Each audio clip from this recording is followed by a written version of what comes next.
Okay? Matthew chapter 26.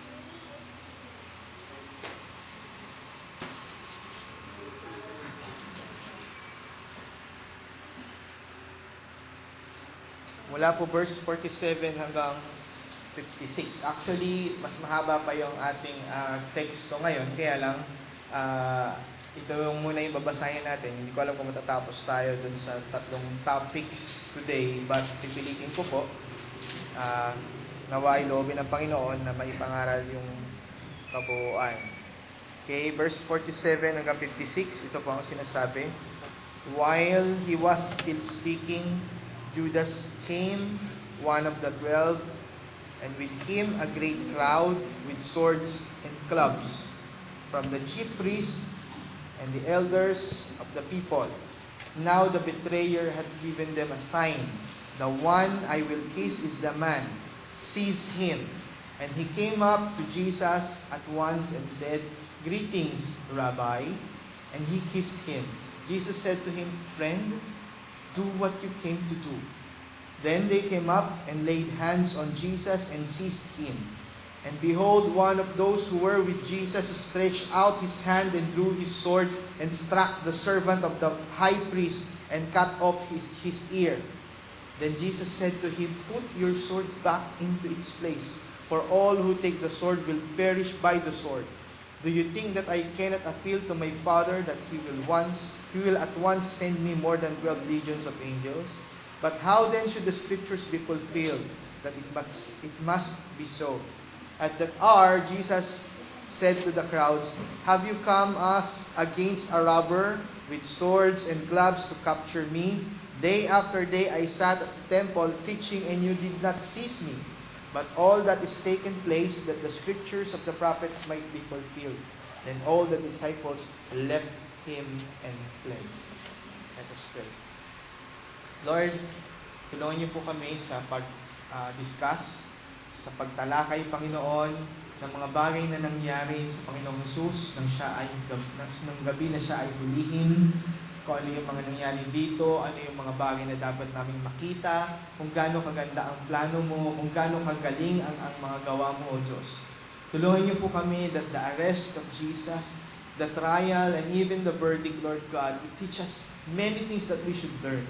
And I pray, O God, that change our lives, Lord God, through these passages that we're going to study this morning. Thank you, Lord. Sa iyo po ang lahat ng papuri at pasasalamat sa pangalan ni Jesus. Amen. Actually, pipilitin ko na may bahagi sa inyo yung tatlong part, not just the arrest. Okay? I entitled the lesson this morning, the arrest, the trial, and the judgment. So, yung pagkaka-aresto kay Jesus, yung trial kay Jesus, saka yung verdict, yung husga kay Jesus. So, probably, matatapos natin yung chapter 26 at sana masimulan natin sa chapter 27 din hanggang dun sa time na mabigyan ng verdict si Christ. Alam nyo kung ano naging verdict sa kanya. Diba? Ano naging verdict sa kanya? Crucify him. Yun yung sinabi ng mga tao. Mamaya, ipilitin natin na matalakayan. Ngayon, gusto ko munang silipin natin ano yung nangyari dun sa garden after Jesus prayed. Okay? Pagkatapos ng manalangin ni Jesus, tapos nagtagumpay siya dun sa prayer, ano yung naganap? Ano yung nangyari sa kanila? Okay, so doon muna tayo sa the arrest. Isang karakter na very prominent dyan sa arrest ni Jesus ay sino? Si Judas. Kaya nga sabi ko sa inyo, hindi dapat tinatawag na G12, dapat G11 lang kasi nawala si Judas eh. Okay? So, one of the 12, okay? Tingnan ninyo, ano yung mga tawag sa kanya? Tatlong term yung ginamit na tawag sa kanya. Sa 47. Never siyang tinawag na apostle or disciple. Ano yung unang tawag sa kanya? One of the 12. Ano naman ang tinawag sa kanya ni Christ? Friend. Okay? Pero meron tinawag si Matthew sa kanya. Sa 48, tingnan nyo.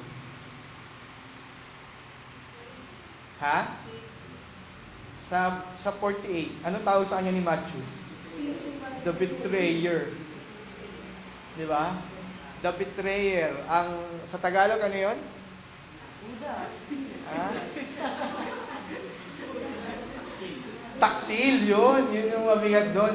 Hindi siya tinawag na apostle, hindi siya tinawag na disciple. Siya tinawag niya si Jesus na rabbi. Pero hindi siya tinawag ni Matthew na disciple. One of the 12. Ibig sabihin, he may be with them. Kasama niya sila. Oo, kasama nga siya.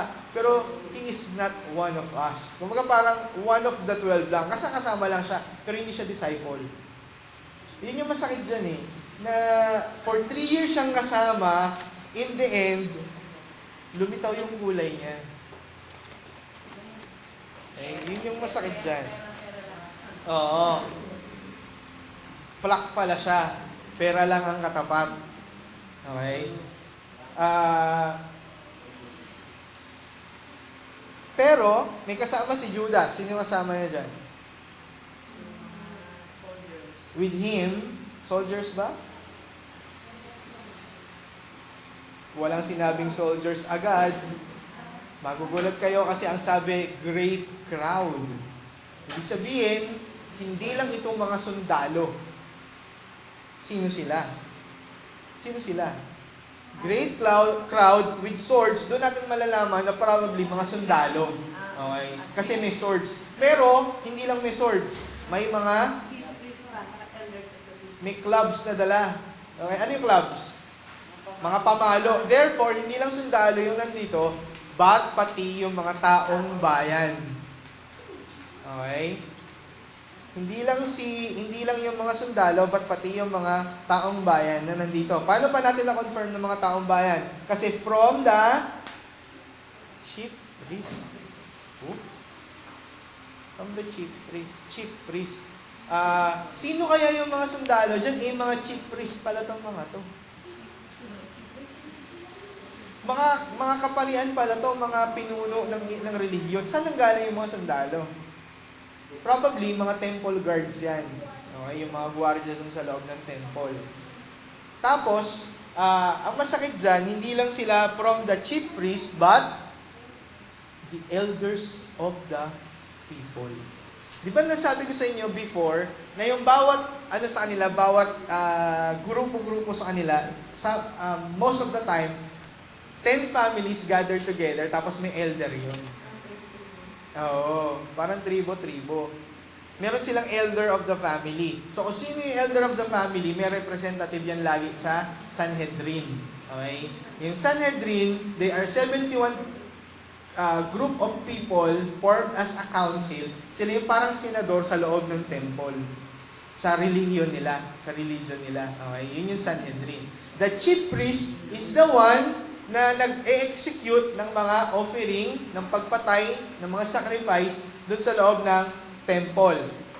Okay? So, ang nangyari, the group of the Sanhedrin, the elders of the people, and the chief priests joined forces. They joined together to capture Jesus para hulihin si Jesus. Dito nyo makikita na nagkaroon ng connivance o nagkaroon ng pagkakaisa yung grupo ng mga chief priests saka yung grupo ng tao. Kung naalala ninyo, sabi ko sa inyo, yung mga tao sa kanila, galit din doon sa mga high priest. Sa totoo lang. Kasi corrupt, di ba? Ginagawa nila, nagpapabenta sila ng mga hayop, tapos bawal yung pera mo ay Roman money. So sa loob ng temple, mayroong money exchange or mayroong palitan ng pera. Kasi kailangan lang doon, pambili mo ng hain mo ay pera na tinatanggap ng simbahan. Okay? Para tanggapin ng simbahan, dapat hindi galing sa Roma. So, dito pa lang meron ng pagkakaisa yung taong bayan saka yung mga chief priests. Okay? Mamaya, papakita ko sa inyo na hindi lang sila ang nagkaisa. So, yan. The crowd from the elders, the crowd from the chief priest. Okay? Ano yung naging sign? Kiss. Diba? Kiss yung naging sign. Tapos, merong isang event dito na prominent din, lagi niyong naaalala, Kasi one of the men na kasama ni Jesus drew a sword. Okay, kumuha ng espada. Actually, hindi espada to eh. This is a kitchen knife na medyo mahaba. Ang tawag nila ay makaira. Siguro mga 6 inches long. Hindi siya sword per se. Sa amin sa Tagalog, kung alam ng iba, yung tinatawag na kampit. Alam niyo yung kampit? Sister Nelly na patango, alam niya yung kampit. Sa mga Tagalog, ang ibig sabihin ng kampit ay kutsilyong mahaba. Yan. Kitchen knife. Hindi po. Iba po yung bolo, iba yung itak. Ang kampit ay diretso yung gilid niya, tapos parang ordinary knife, kaya lang mahaba siya. Usually ginagamit sa loob ng kusina, sa pagluluto. Okay? Marami kasing iba't ibang klase ng knife. May bread knife, di ba? Merong fillet knife, merong pang... Kung alam niyo yung paggamit niyan, yung kampit, this is the most common. Okay? Yun yung sila, okay? Yung knife nila, maaaring hindi kapareho nung sa atin, maaaring double blade, pero yung ginamit na term is makaira, meaning this is just an ordinary knife that is used when they cook something or ginagamit nila yung panghiwa ng meat. Okay? So yun yung dala-dala ni Peter. Take note, alam natin si Peter yan kasi sinabi sa ibang part ng scriptures. Take note, walang espada ang mga disciples. So ano yung dadali nila? Galing sila sa kain. Okay? Galing sila sa kain. So probably ang dala-dala niya is just a kitchen knife. Okay? Sabi kasi ni Christ, kailangan silang maging handa. So iniisip ni Peter, kailangan niya magdala ng espada. Nakukuha ni Peter yung sinasabi ni Christ, kaya lang hindi pa niya mag-grasp ng buo. So ganun yung nangyari. Okay? So, alam natin si Peter drew a sword. Sabi ko sa inyo, ni-slash ni Peter yung isang sundalo. One from the men of the high priest. Okay? Probably, ang target niya liig, pero tinamaan yung tenga. Pero, pinagaling yun ni Jesus Christ. Ang sabi dito ni Christ sa verse 53, do you think that I cannot appeal to my Father and He will at once send me more than 12 legions of angels? Sabi niya gano'n. Hindi mo ba alam na kaya kong tumawag ng 12 lupon ng anghel? Legions. Pag sinabing legions, dami nun, di ba? Pulutong. Kaya kong tumawag nun. To strike them down para pabagsakin silang lahat. Okay. Pero hindi niya yun ginawa. Hindi niya yun ginawa. Bakit? Kasi verse 54, but how then should the scriptures be fulfilled that it must be so? Paano matutupad kung hindi ito mangyayari? Okay? Gusto kong makita ninyo na yung mga tao din sa garden are wrong. Mali sila about Jesus Christ. Una, mali si Judas. Kasi akala niya hindi alam ni Jesus. Di ba? Mali si Judas na akala niya na-trap niya si Jesus. What he didn't know, he was trapped by Jesus at ginawa ni Christ yung exact moment na yon para maipakita at mapatupad kung ano dapat mangyari sa scriptures. Kung tutuusin, wala si Judas, umalis na. Okay? Pwede namang mamili si Jesus sa ibang lugar. Alam niya kung ano mangyayari. Bakit inayaan niya na doon niya dinala yung mga disciples at doon sila nagpunta sa Gethsemane na alam din ni Christ na pagdadalhan ni Judas doon sa mga sundalo. Siyempre, alam natin kilala ni Judas si Christ. Alam niya na doon magpupunta. Pero, being all-knowing si Christ, kung tutusin, pwede niya hindi yun gawin. Alam niya naman eh. Alam niya naman na mamamatay siya eh. Bakit doon niya padadalhin? Pero dahil sa kailangan mangyari, akala ni Judas, hindi alam ni Christ. Ang hindi niya alam ni Christ. Okay? So at the end, hindi si Christ ang nag-trap. Actually, it was Judas. Dahil in the end, ano nangyari kay Judas? Nagpakamatay siya. Diba? That's the sad thing. Yun yung masakit doon. Kasi, nagpakamatay siya. Siya yung kawawa At the end. Pangalawa, mali rin si Peter. Mali rin si Peter. Bakit? Akala ni Peter, Jesus could not defend himself. Tandaan ninyo, may promise si Peter, hanggang mamatay, sasama ako sa'yo. Okay? So, anong peg ni Peter dyan? Tapang-tapangan effect.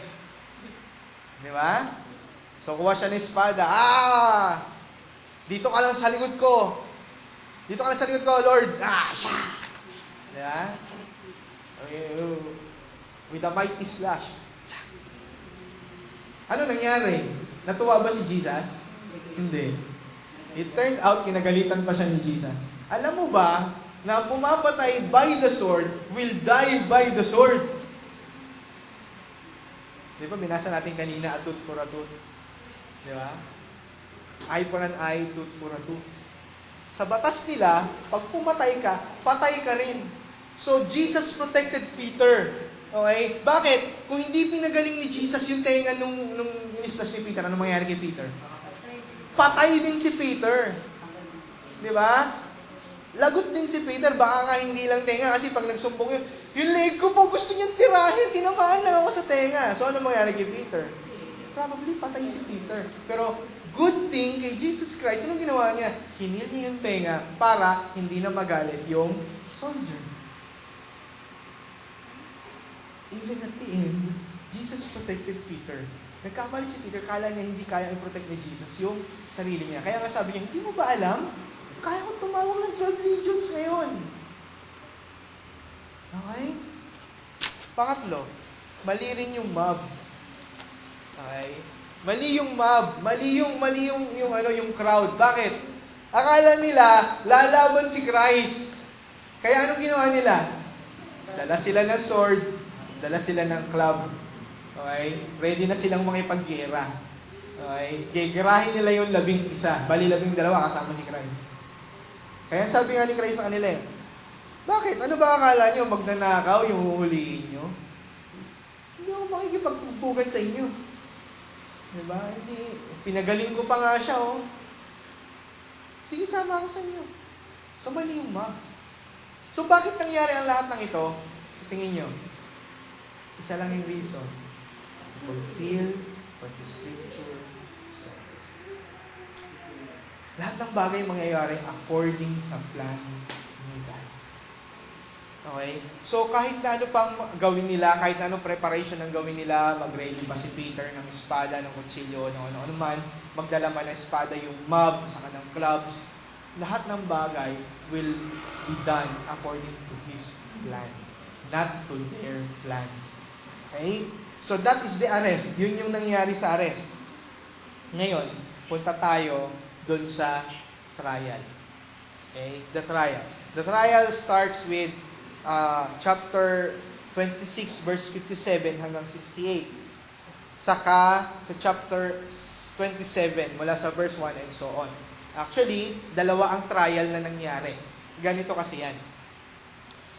Sino ang gusto magpapatay kay Jesus Christ? Is it the Romans or the Jews? The Jews. Hindi naman Romans, di ba? Walang pakialam ang mga Romano kay Jesus. Tama? Anong kinalaman ng mga Romans kay Jesus? Wala. Ang gusto magpapatay kay Jesus yung mga religious leaders. The high priest, the priest, the Sanhedrin, the religious group. Okay? So, anong ginawa nila? Pinahuli nila si Jesus. Sino nagpahuli? Romans ba? Hindi po. Ang nagpahuli po is the high priest and the elders of the people. So, sarili niyang bayan ang siyang nagpahuli sa kanya. This is the irony of this moment. Kasi, minahal ng Panginoon ang bayang Israel. Pero in the end, His own nation will be the one who will kill Him. Diba? Yun yung irony dito eh. Yung bayang minahal niya, siya rin papatay sa kanya. Hindi Romans. Okay? Hindi Romans ang siya nagpapatay. Romans ang siyang nag-execute. Okay? Romans ang siyang nag-execute to crucify Him. Pero sino ang may initiative? The Jews. Kaya mali yung sinasabi sa mga sinakulo. Sino pa ba nakakapanood ng sinakulo sa probinsya? Di ba? Yung mga pumapalo, mga Hudyo daw yung mga pumapalo na merong mga parang buntot ng manok sa ibabaw ng ulo, tapos mga naka-armor, mga Hudyo yan. Maliho, hindi sila mga Hudyo, mga Romans yun. Sila yung nag-execute, pero mga Hudyo ang siyang nag-initiate. Sila yung nagpakana. Sila yung nagpasimuno. Okay? So, ano nangyari? The first trial ay yung kanyang religious trial. Okay? The religious trial was held in the house of Caiaphas. Si Caiaphas is the high priest at that time. Okay? Si Caiaphas ay manugang ni Annas. Okay? Si Annas yung dating high priest. Okay? Kaya lang dahil sa matanda na siya, yung kanyang manugang na si Caiaphas ang siyang pumalit sa kanya. Now, Caiaphas is here. Ito ang nangyari. Then those who had ceased Jesus led him to Caiaphas the high priest. Verse 57. Where the scribes and the elders had gathered. Look at this. The scribes and the elders are now here. Magkakasama na the high priest, the scribes, and the elders. And Peter was following him at a distance as far as the courtyard of the high priest. And going inside, he sat with the guards to see the end. Meaning, itong mga temple nila, okay, itong kanilang mga simbahan, itong kanilang mga religious leaders, hindi lang sila mga relihiyon na nagpipreach every Sabbath, okay, or every time na merong nag-ahandog. Hindi lang ganun yung kanilang rites. But meron silang courtyard, meron din silang korte, meron din silang lugar kung saan hini-held nila yung mga nagkakasala. Galing, di ba? Yung kanilang judicial system o yung kanilang korte, meron silang sarili nilang korte para sa religious system.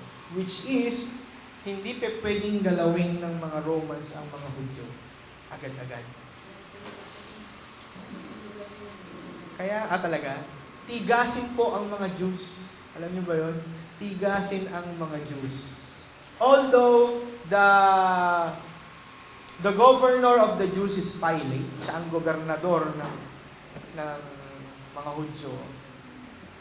Okay. Though siya yung, kumbaga, nagro-rule sa kanila. Pero hindi niya pwedeng galawin pag religious matters. Ganon katindi ang kanilang justice system.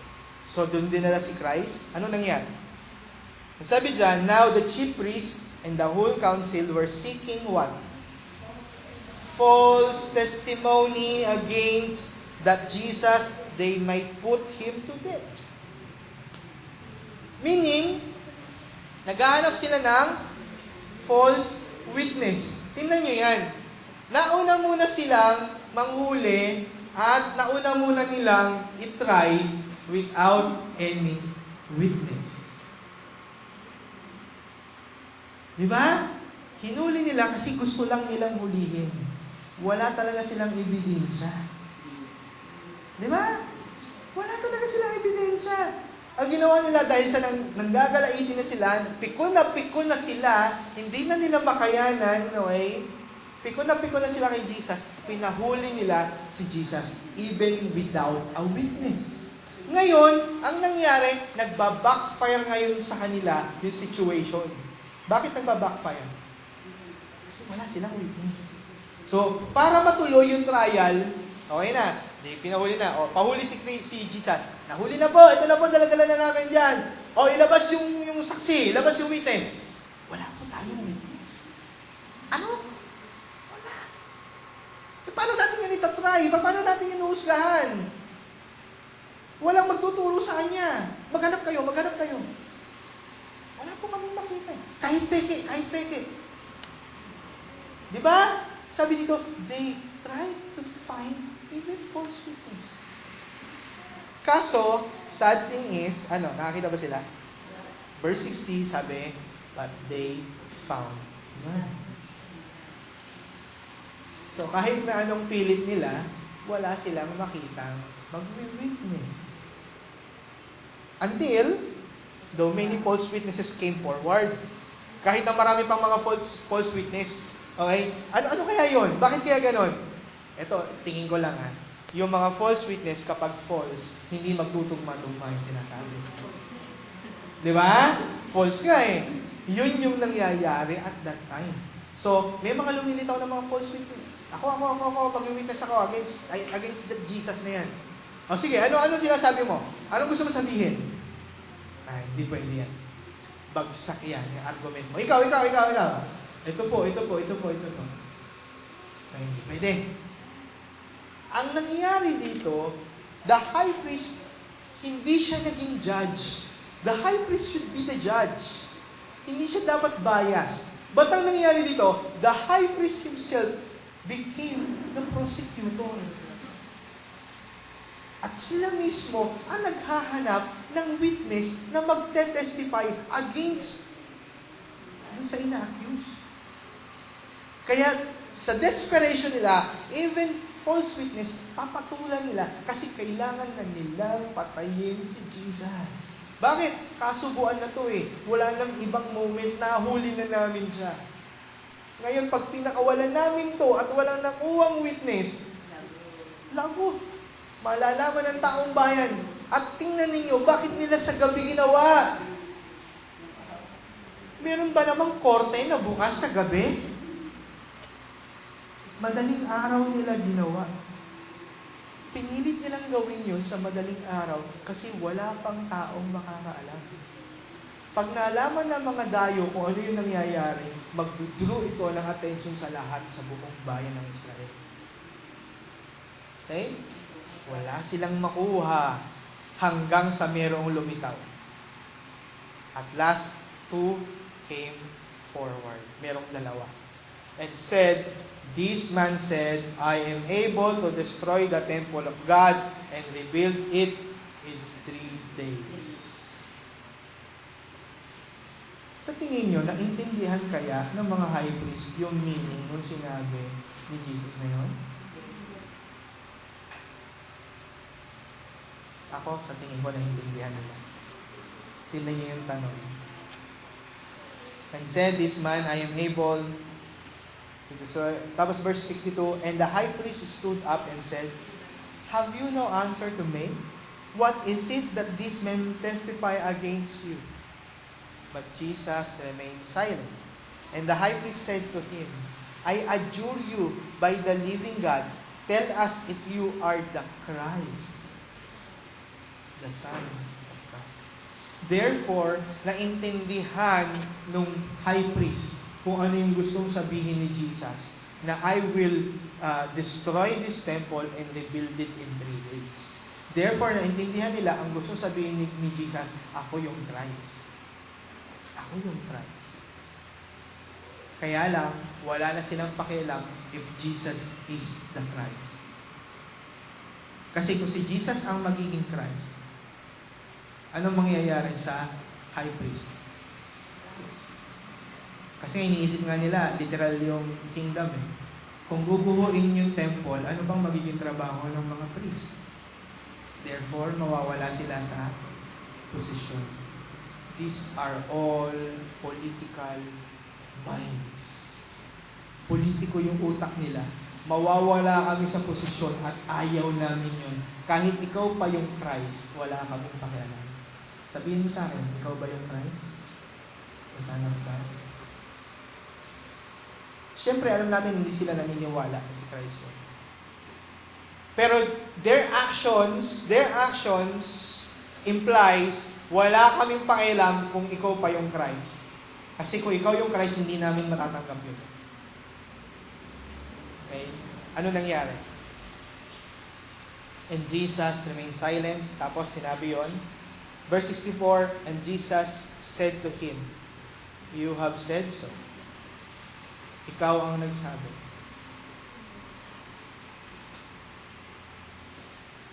You have said so, but I tell you, from now on, you will see the Son of Man seated at the right hand of power and coming on the clouds of heaven. Sinasabi ko sa iyo, simula ngayon, makikita mo, anak ng tao, nakaupo sa kanan, dun sa langit, sa kalangitan. Okay? At darating sa mga ulap ng kalangitan. Okay? Ano ngayon yung dating doon sa high priest? Nung inamin na ni Jesus na siya na nga, yung Son of God. Naniwala ba siya? Hindi. Then the high priest tore his robes and said, "He has uttered blasphemy." What further witnesses do we need? You have now heard his blasphemy. So para sa kanila, na isang tao ay sasabihing anak siya ng Diyos, it is a blasphemy. Totoo po yun. Blasphemy yun. Okay? Blasphemy yun.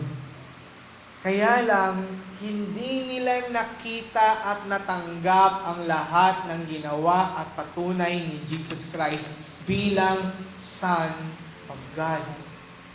Bakit yung mga disciples, they understood? Bakit sila hindi? Siyempre, alam natin sagot, pinili yung mga disciples. Pero, dito nyo makikita, they are corrupted, their hearts. Punong-puno na yung kanilang puso ng korupsyon at galit kay Jesus Christ, na kahit napatunayan pa ni Jesus, hindi na nila yun matatanggap. Okay? Hindi na nila yun matatanggap. Kasi puno na yun ng sin. Okay? Tapos ano nangyari? What is your judgment? Verse 66. They answered, "He deserves death." Ang tanong, kaya ba nila? No. Hindi sila pwedeng pumatay. Bakit? Against the law. So para mahugasan yung kanilang kamay, okay, pero gusto nilang mamatay si Christ, kailangan nila yung patayin ng legal. Okay? Kailangan mapatay si Jesus ng legal. Dahil hindi sila pwedeng pumatay kay Christ ng ganun-ganun lang. Okay? So, anong ginawa nila? Then, they spit in his face, struck him, and some slapped him, saying, "Prophesy to us, Christ, who is it that struck you?" So, sinampal-sampal nila, tapos sinasabi nila na mag-prophesy si Christ. Okay? Merong side story. Side story is, si Peter nakita niya sa courtyard, nakita niya na yung nangyayari, so nahusgahan na si Jesus. Alam niyo yung naganap dyan, na dinenay ni Peter si Christ 3 times. Okay? Pagkatapos, after nung nangyaring judgment, religious judgment, here comes the civil trial. Okay? Tapos sa religious trial, civil trial. Ito na naman yung sa lugar ni Pilate. When the morning came, morning means 6 a.m. sa kanila. Okay? When the morning came, all the chief priests and the elders of the people took counsel against Jesus to put him to death. Isipin nyo na ganun lang kabilis yung naging trial ni Jesus. Probably mga 4 a.m. nung hinuli siya, lakad sila, punta sila sa high priest. Ang bilis lang nag-gather ng Sanhedrin. Ang bilis nag-gather ng mga high priest. Ang bilis nag-gather ng mga elders of the people. Ganun kabilis, ang bilis ng mga pangyayari. Okay? Dahil sa kagustuhan nila, pikon na sila kay Jesus. Gusto nilang patayin si Jesus. Lahat ng nangyari, instant. Okay? At early in the morning, pagdating ng pagbukang liwayway, pagputok ng umaga, dinala na agad nila si Jesus kay Pilato. Sa kagustuhan nilang maging legal yung pagpatay kay Christ. Okay? Ang sabi dyan, when morning came, all the chief priests and the elders of the people took counsel against Jesus to put him to death, and they bound him and led him away and delivered him over to Pilate, the governor. Siyempre, kailangan nila ng basbas ng Roma. Dahil hindi nila pwedeng gawin yan ng ganun-ganun lang. So, they call on and they go to the governor. Okay? What happens next? Verse 11. Mamaya na natin tingnan si Judas. Verse 11. Now Jesus stood before the governor. Okay. Stood over the governor, and the governor asked him, "Are you the king of the Jews?" Jesus said, "You have said so." But when he was accused by the chief priests and elders, he gave no answers. Then Pilate said to him, "Do you not hear how many things they testify against you?" But he gave him no answer, not even a single charge, so that the governor was greatly amazed. Dito nyo mapapansin, tuwing kailan lang sumasagot si Jesus. Doon sa religious trial, saka dito kay Pilate, dito sa civil trial, kailan lang sumagot si Jesus?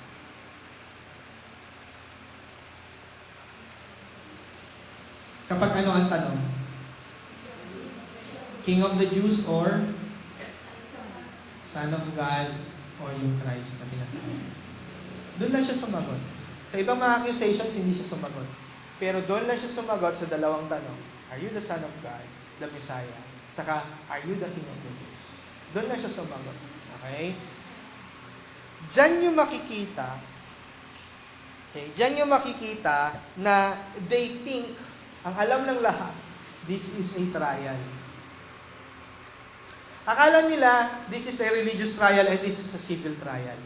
Hindi nila alam, this is a declaration of Christ.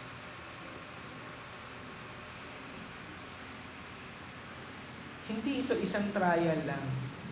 Dito ay pamamaraan kung saan yung kanyang mga detractors o yung mga taong hindi naniniwala sa kanya ay dinedeclare kung sino siya. Anong sagot niya lagi? You have said so. Hindi niyo ba napansin na nahook niya yung dalawang nagtanong sa kanya? Ikaw ba ang Mesiyas? Ang anak ng Diyos? Ano sagot niya?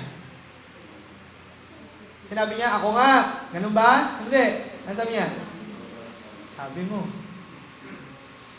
Di ba? Sa bibig nila nang galing na si Jesus, ang Christ. Sa bibig rin ni Pilato nang galing na si Jesus ang King of the Jews. Kaya tanong ni Pilato, are you the King of the Jews? Ano sabi niya?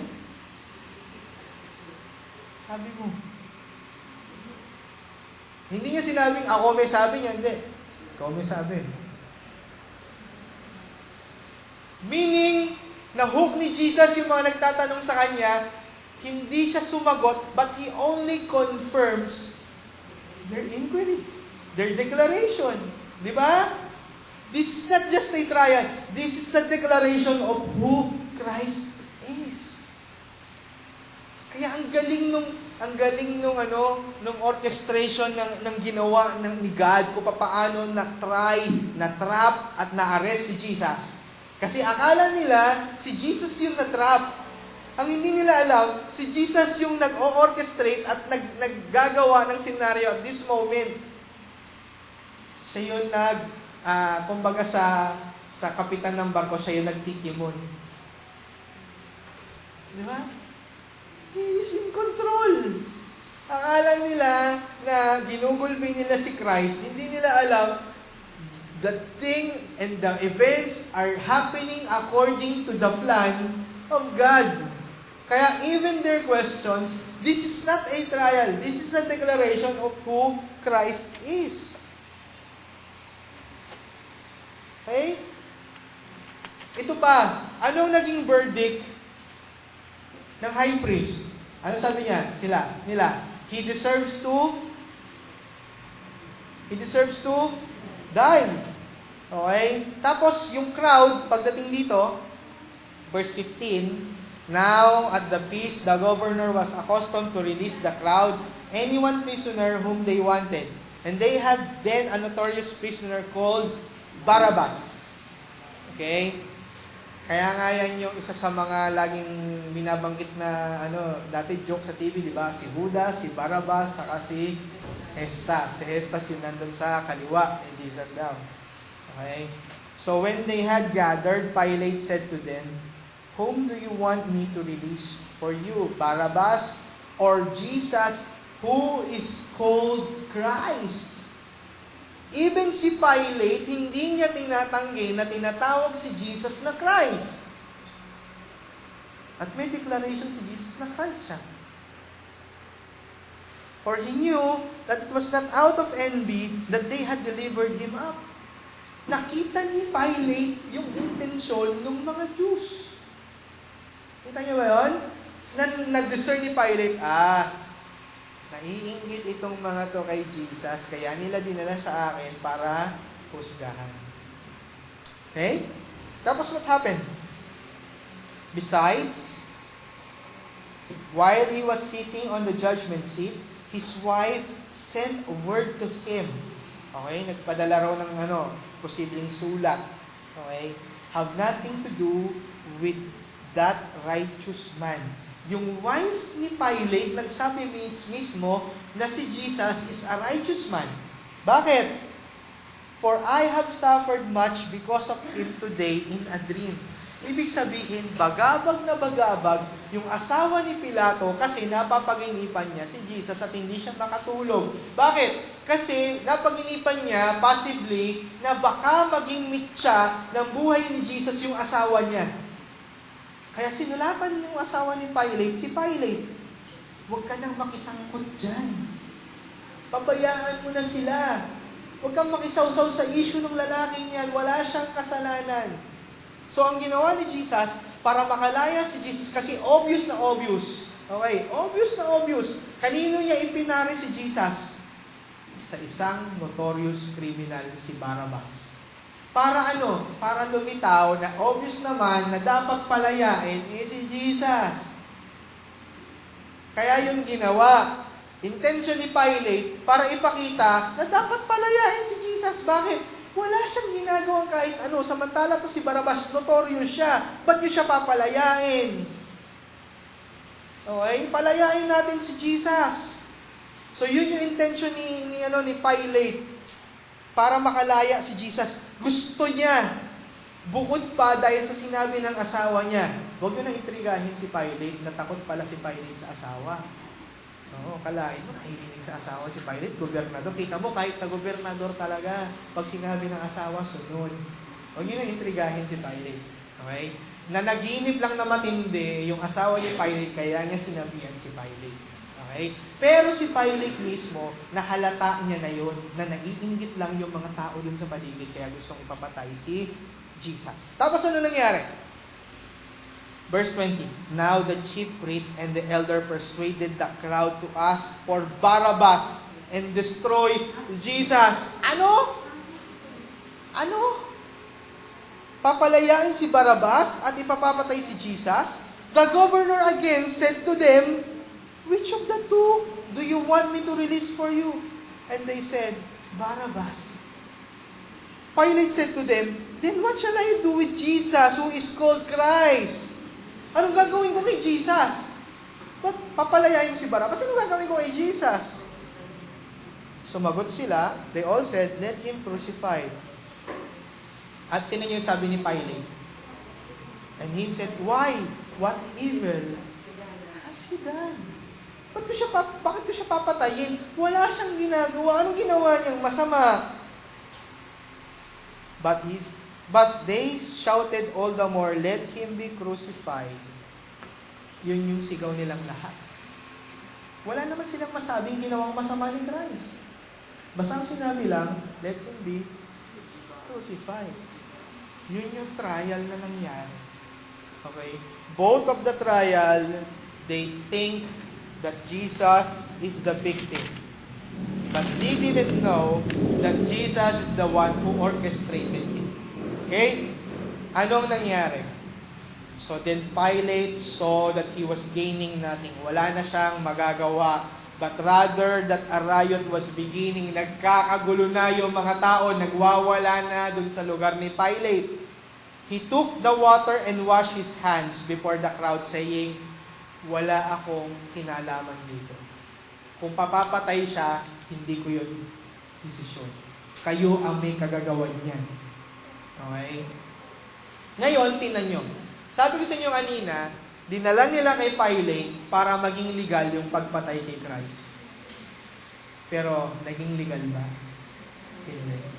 It turned out pa rin that it is illegal yung ginawa nila. They murdered Christ. Therefore, yung ginawa kay Christ is not a death penalty. Okay? Huwag yung isipin na yung ginawa kay Christ ay death penalty. Death penalty, yung execution sa Kanya, yung manner, yung ginamit. Yung pagpatay na ginawa sa Kanya ay death penalty yung pamamaraan. But, it is not legal na patawan siya ng death penalty. Bakit? Wala silang naipataw sa Kanyang kasalanan. Hindi nyo ba napansin na it represents what happened to Him para sa atin? He suffers the death penalty, but He has no sin. Di ba illustration yon kung ano ang mangyayaring redemption na ginawa niya para sa atin? He suffered the death penalty, pero walang accusation na nagawa sa Kanya. Ito pa yon. Tingnan niyo ang sabi dito. Dito kayo masyashock. Sabi dyan, and all the people answered, ano sabi? His blood on us. Grabe, di ba? Inamin nila na sila ang mananagot sa pagkamatay ni Christ. See it yourselves. Sabi ni Pilate. Sabi niya, sabi nila, His blood be on us and on our children. Then He released them, Barnabas, and having scourged Jesus, delivered Him to be crucified. Sabi ko sa inyo kanina, this is not a trial. This is a declaration. Pangalawa, this is not a verdict. This is a fulfillment. Akala nila verdict yon o judgment nila yung kay Christ. Ang hindi nila alam, this is a fulfillment of the redemption process na gagawin ni Christ. Kung isa-summarize natin, Jesus was betrayed. Tama? Betrayed siya ni Judas. Pangalawa, Jesus was left alone. Natatandaan nyo? Pinakita sa garden? He was left alone. Tama?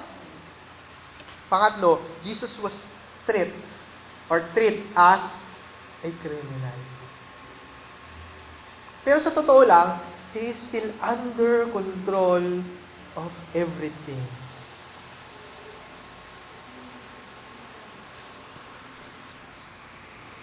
Ano ngayon yung makikita natin dyan? Isa pang bagay na gusto kong makita nyo is Jesus was put to death in exchange of a notorious sinner. Naalala ninyo yung scapegoat na sinasabi ko sa inyo na illustration sa Old Testament? Ano nangyayari sa scapegoat? Dalawa yung dadalhin nila, dalawang sheep yung dadalhin nila, yung isa papatayin, yung isa kukuha ng dugo, ilalagay sa noo ng scapegoat, tapos papalayain sa wilderness. Pansinin ninyo what happened to Jesus and to Barabbas. It is a good illustration of what will happen to a sinner na pipiliin ni God na palayain. Jesus will die instead of him sa death penalty na wala namang ma-accuse sa kanya, samantalang yung isa accused and proven guilty will be set free. Kaya nga yung storya ni Jesus is full of illustrations kung paano ang gagawin niya talaga sa kanyang mga bibigyan ng kaligtasan. Grabe. Kung tutuusin. Okay? Ngayon, ano matututunan natin dito? Tatlong bagay yung gusto kong makita ninyo. Enough yung reason ni Jesus to damn a person. Yes or no? Sapat ang dahilan ni Jesus para dalhin ang isang tao sa impyerno. Yes or no? Yes. Bakit? Ano yung nangyari sa kanya? Ang sabi ng mga Jews, His blood on us and on our children. Kami ang mananagot sa dugo niya, pati yung mga anak namin. So, tinanggap nila yung judgment ni Jesus. Mapunta na kami sa impyerno, mahalaga lang mapatay siya. Yun yun. Yun yung gusto sabihin dito ng mga tao. Bahala na bukas, mapahamak na kami. Importante sa amin, mapatay namin si Jesus. Mamatay si Jesus. Yun ang importante. So, He has the enough reason to damn a person. Pwede niyang dalhin sa impyerno kahit sino niyang gustuhin kung tutuusin. Why? Because kitang-kita natin na ang tao naturally don't want to obey God. Isipin niyo yung mob na yan. Imposibleng walang kasama dyan na mga pinakain ni Jesus dun sa 5,000. Yun yung sinabi ni Paul, di ba? Pinakain niya kayo din nagpapatay sa kanya. Sabi pa nung isang commentary na nabasa ko, malamang daw, Paul was here. It might be. Malamang, Paul was there. It might be, dahil si Gamaliel yung teacher niya, Gamaliel is part of the Sanhedrin, baka nandun pa si Paul yung religious trial.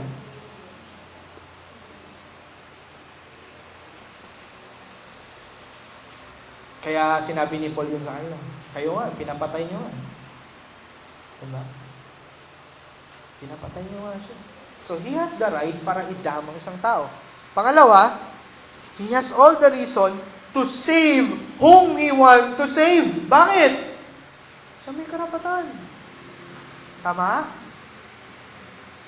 Bakit? Nabayaran niya. He has the right to save. Meron akong karapatan. Bakit? Ako nagbayad. Kay Barabas lang, ako na nagbayad. Wala naman akong kasalanan. Pinapatay ako. I have the right to save. Sa harapan ng Ama, nasunod niya. Kaya nga doon sa huli, it is finished. Ang sabi niya, naganap niya. Okay? At pangatlo, he has all the rights to elect para pumili. Isipin ninyo, yung 11, tinakwil siya. Nagtakbuhan lahat. Tapos si Peter, dinig pa niya, dininay siya.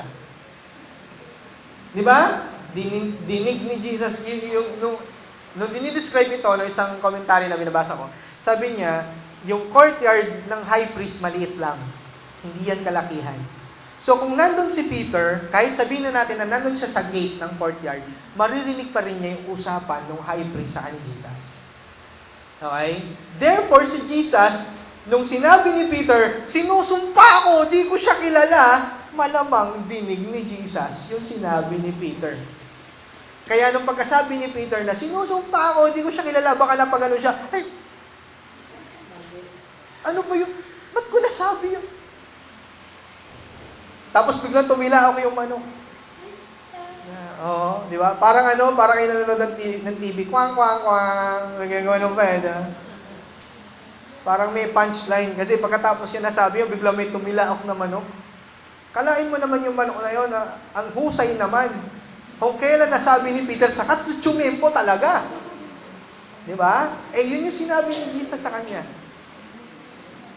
Pero isipin ninyo, kahit na dininay ni Peter at iniwanan siya nung 11, ano ang sabi? Still, nagtuloy sila sa Panginoon. Why?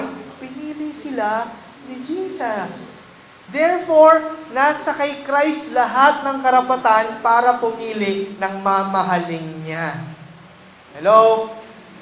Gusto kong makita niyo ito mga kapatid. Christ has all in His hands. Nasa Kanya yung time, perfect timing, nasa Kanya yung perfect event, nasa Kanya yung perfect words kung ano yung isasagot niya at kung sino sasagutin niya at kung anong tanong yung sasagutin niya. Nasa Kanya yung perfect moment. Nasa Kanya. Kaya nga siya rin na may karapatan kung gusto niya yung tao na huwag masave, it's up to Him. Nasa kay Christ din ang karapatan if He wants a person to be saved. Nasa Kanya ang karapatan if He wants that person to be elect. Para piliin niya. At gusto ko maintindihan yung mga kapatid na yung ginawa sa atin ng Panginoon is just grace. Pinili niya tayo, it is just a grace. Hindi ba napansin na sa dinami-dami ng tao, bakit ikaw pa ang pinili ng Panginoon? Di ba? Sa Sa dinami-dami ng tao, bakit ikaw pa ang pinili ng Panginoon? Bakit inayos niya yung pananaw mo sa buhay? Bakit niya ginawang ganyan yan? Bakit ang dami-daming nakakabasa naman ng Bible pero hindi naiintindihan? Bakit ang dami-daming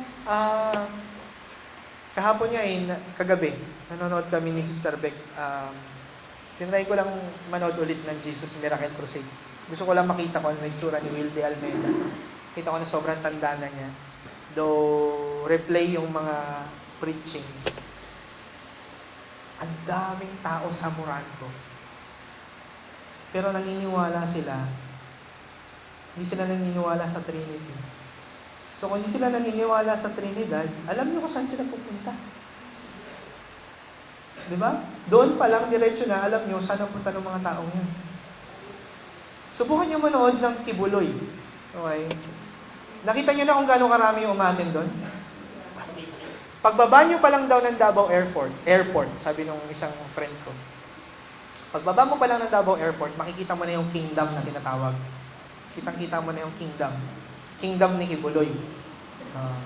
Pero kingdom ang tawag nila. Okay? New Jerusalem, the kingdom. Yun ang tawag nila, the kingdom. Kung mapapanood nyo sa TV, yung dami ng umaatin doon, grabe yung umaatin. Pero naniniwala sila na si Kibuloy is the appointed Son of God. And Jesus is in Him. At siya yun. Di ba? So kung Jesus is in Him and He is the appointed Son of God, at yun ang paniniwalaan ng mga tao yun, alam nyo kung saan pupunta yung mga tao na yun? Di ba? Kingdom of Hell. Di ba? Alam nyo agad, di ba? Pero sa dinami-dami ng tao, bakit hindi kayo nahikayat doon? I knew a friend of ours, a family friend of ours, na kasabayan naming lumago spiritually. We thought na pare-pareho kami ng pananampalataya. Pero last year lang, nag-confess siya na naniniwala siya kay Kibuloy. And even his son was shocked. Ako mismo, shocked ako. At ngayon, umaattend na siya doon. Na tinuturing ko pa na siya yung isa sa mga nagtuturo sa akin before. Tapos ngayon, siya na yung nandoon. Ba't ganun? God has the right to elect persons. Yun ang kagandahan ng biyaya, ng blessing, ng grace ni God. Pinili nila tayo, kahit kakalog-kalog tayo dito. Diba? Kalahati ng church gamit. Diba? Diba? Pero, salamat kay God. Kasi alam natin na lahat na nakauunawa dito, na siya ay pinili ng Panginoon for us to be saved. And I want you to appreciate it very much. Okay? I want you to appreciate yung kaligtasan na binigay sa atin, yung pagkapili ng Panginoon sa atin. Biyaya yan ng Diyos. Sabihin niyo sa katabi mo, malapad ka. Ay, mapalad ka. Mapalad ka. Pinili ka ng Panginoon. Nagising kayo na sinabing malapad. Mapalad ka, pinili ka ng Panginoon. I want you to appreciate kung gaano tayo pinili ng Panginoon. I want you also to appreciate yung ginawa doon sa trials, sa verdict kay Christ, kung paano na-orchestrate yan. It is all under the control of Christ Himself. Ang galing, di ba? So, sinong mag-aakala? Akala ng marami, kawawa si Jesus. Ang hindi nila alam, sila yung nakawawa at that moment. Okay? So, tayo tayong lahat. Let's thank God for these things.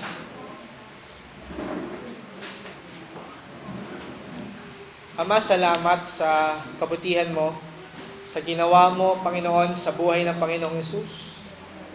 Sa pagpili mo sa amin, sa pagliligtas niyo po sa amin. Tunay nga, may karapatan ka upang parusahan ang gusto mo. Bigyan ng biyaya at iligtas ang mga gusto mo. Nasa kamay mo, Panginoon, ang lahat. Sapagkat nagtagumpay ang Panginoong Hesus. Nagtagumpay siya na sumunod sa kalooban mo, Ama. And we thank Him, O God, for His goodness. Kami po ang siyang nag-benefit nung kabutihan na yon na ginawa ng Panginoong Hesus sa cross. Salamat po, even though na pinilit, Panginoon, na maisalba siya ni Pilate, still, ikaw pa rin ang siyang Diyos na siyang kumilos upang matupad ang mga dapat matupad. Even though tinry ni Peter na pigilan yung mga pangyayari, pero still, nangyari pa rin dahil kalooban mo. I pray, O God, na makita namin na ikaw ang sovereign sa lahat ng bagay, sa lahat ng sitwasyon, sa lahat ng pangyayari. Hindi namin kayang pigilan ang bawat bagay. Matutupad ito according sa plan mo. Matutupad ito according sa naisin mo. At matutupad ito sapagkat plano mo, Panginoon, ang para sa ikabubuti namin at para sa ikaliligtas ng aming buhay. And we thank you for that. I pray, Lord, that all of us here would understand this truth and would appreciate it, O God. Thank you, Lord, sa iyo po ang lahat ng papurit masasalamat sa pangalan ni Jesus. Amen.